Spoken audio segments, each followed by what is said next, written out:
Okay, well, we've got this virus plague, but we've also got another one, a plague of mice in New South Wales. And this is after the floods in New South Wales early this year and the drought before that. It's like the plagues of Egypt there.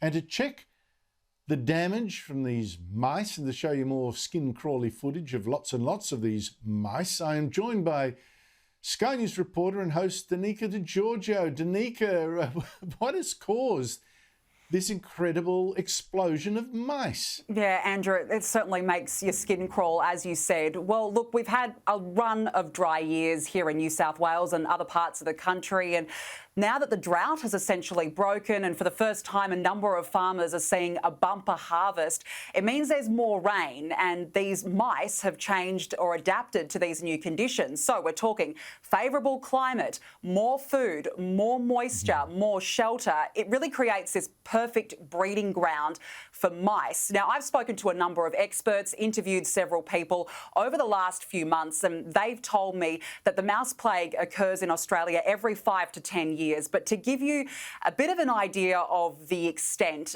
mice are prolific breeders. They have the ability to breed from about 6 weeks old and can reproduce about 10 mice every 21 days, Andrew. So right now, there's no end in sight. I mean, that figure in itself is horrific. My goodness me, that's quite extraordinary.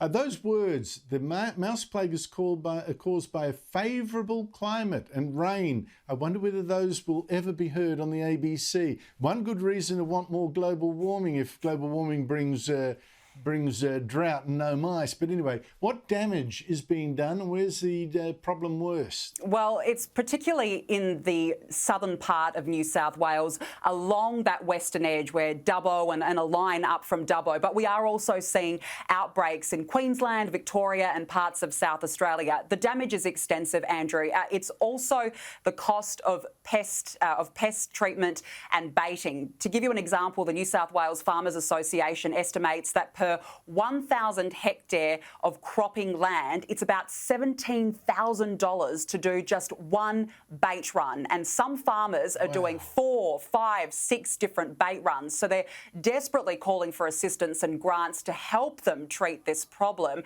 But the damage, we're talking millions of dollars, and that could potentially go into the hundreds of millions of dollars if farmers aren't to receive these grants itself. Andrew, I've spoken to a number of farmers recently. I spoke to a woman about 2 kilometres out of Dubbo. She said that there was an infestation in her bed. That itself sends shivers down your spine. Another farming family I spoke to, they just had a bumper harvest last year, their best year on record, wheat, oats, lupins, but now this mouse plague, it's attacking each bale of hay. Now, hay to a farmer is liquid gold. That's money in the bank, Andrew. I tell you what, I thought I'd seen a mouse plague when I was living in the Eyre Peninsula at Warrnambool, but that was nothing compared to this footage you're showing us here. Danica Di Giorgio, thank you so much for your time. Thanks, Andrew.